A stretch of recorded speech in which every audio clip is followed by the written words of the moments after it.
Lundi 23 février, Investing est en rate, donc on va se contenter du calendrier de TradingView. Aujourd'hui, on a juste les petits chiffres allemands et vous voyez, rien jusqu'à vendredi. Je ferai une mise à jour évidemment quand le site sera remis. Donc ouverture sous le prix de clôture pour cette bougie weekly et nous avons déjà réagi la semaine dernière dans ce volume imbalance weekly. Aujourd'hui, on va voir ce que le prix nous fait. En général, quand on est dans un achat comme ça, dans un programme d'achat, qu'on ouvre sous le prix de clôture, le prix va s'appuyer sur un POI pour aller reprendre encore une fois le niveau au-dessus. Donc le plus haut et le plus bas d'hier ont été tracés, on va le voir plus tard.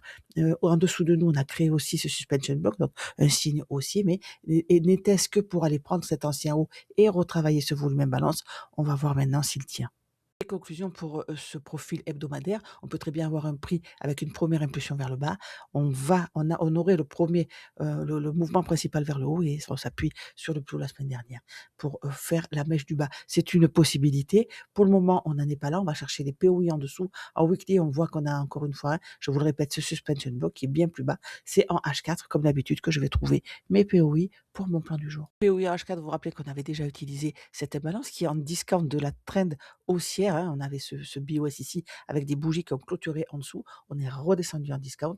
En dessous de nous, on n'a rien. Tout est équilibré. On a aussi cette bougie qui a servi de breaker en confluence, mais ça, vous vous en rappelez. Donc, nous avons, depuis l'impulsion haussière, pris cet ancien plus haut. Ensuite, inverser cette imbalance. Alors, ça me fait penser à une ligne de liquidité. L'impulsion qui a été chercher cette liquidité a créé une imbalance qui a été inversée. Donc, je pense que c'est pas pour aujourd'hui qu'on aura cette impulsion haussière. Au-dessus de nous, le New Wake Open Gap, le RTH Gap, qui sont notés évidemment avec l'opening range de minuit qui est en dessous. Mais regardez, on a donc ce gap baissier. Ici, on va se pencher sur le RTH Gap, pardon, en plus petite unité de temps, mais on a une ligne de liquidité. Donc, on n'a pas réussi à confirmer cette prise de liquidité par un corps qui aurait clôturé au-dessus. On a inversé cette imbalance. On a le prix est efficient, sauf au-dessus de nous où nous avons cette imbalance. Donc, ce que je vais faire moi pour aujourd'hui, je vais m'attendre à ce que cette baisse s'enfonce un petit peu plus bas. Je voudrais qu'on prenne cette ligne de liquidité et pourquoi pas avec une mèche qui aille chercher notre OTE. Et c'est là-dessus que j'envisagerai un reversal aussi pour avoir le mouvement hebdomadaire, peut-être demain ou après-demain. Je vous rappelle que c'est vendredi que nous avons la plus grosse annonce de la semaine. En M15 et très zoomé, donc sur notre programme d'achat, on voit ici l'imbalance sur laquelle nous avons réagi déjà la semaine dernière. Et en dessous, en discount, sur le niveau où j'aimerais bien avoir une petite mèche. Comme ça, on a cette imbalance ici qui reste entre ce haut et ce bas et celle-ci. Tout le reste est équilibré. Donc, on pourrait très bien avoir une mèche qui vient chercher ce niveau et avant d'avoir un reversal aussi. Pour le moment, on a le Midnight Opening Range en dessous de nous.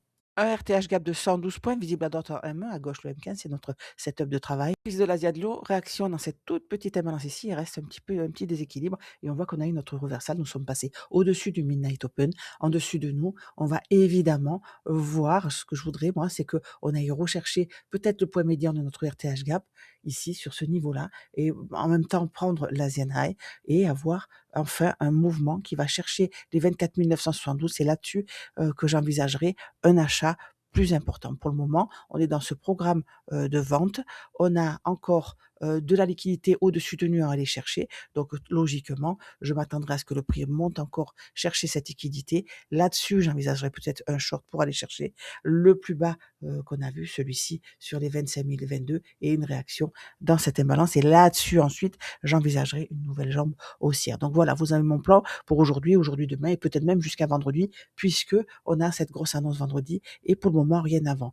On surveillera quand même les calendriers économiques si il y a des mises à jour dans la semaine.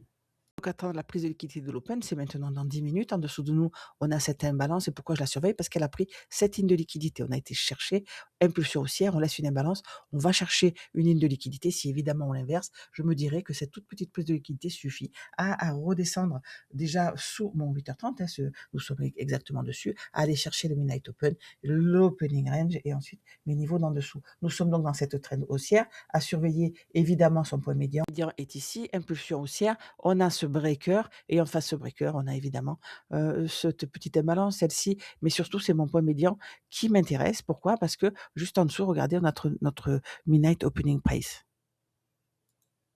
Soit j'attends la prise de l'équité de l'open, ça sera peut-être ce niveau-là, ça sera peut-être une réaction dans le breaker en créant un plus bas que nous allons chercher, un plus bas qui pourrait aller même chercher notre midnight opening range. Je vais voir ça. Si cette bougie, encore une fois, s'inverse, évidemment, j'aurai des niveaux en dessous. Si elle tient, je vais me servir de ça comme un tremplin, de 8h30 comme un tremplin pour aller chercher les cadrans de mon RTH gap et plus précisément les 25 226. La suite, je vous l'ai dit précédemment, vous la connaissez. Donc attention, on est dans des, on attend des retracements, surtout pour rentrer. Je vous retrouve sur Discord.